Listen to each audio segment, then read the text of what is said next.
Dole ce. Talakawa suna cikin wani hali. Wani hali suke ciki? Ranka ya daɗe, abinci ya yi tsada kuma ba kwanciyar hankali. Ya danganta a kansu. Anya Allah zai kare ka baba. Ranka ya daɗe, a dai duba shekarar da ta wuce an ƙarin kuɗin mai da kuɗin wuta. Bana ma an yi kuma ana babban shiri zuwa baɗi.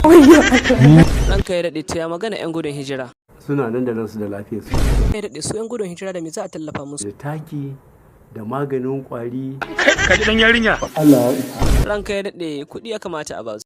Ba za a ba da kuɗi ba. Inna lillahi wa inna ilaihi raji'un. Ranka ya daɗe, a dai sake dubawa. Ba a ba da kuɗi.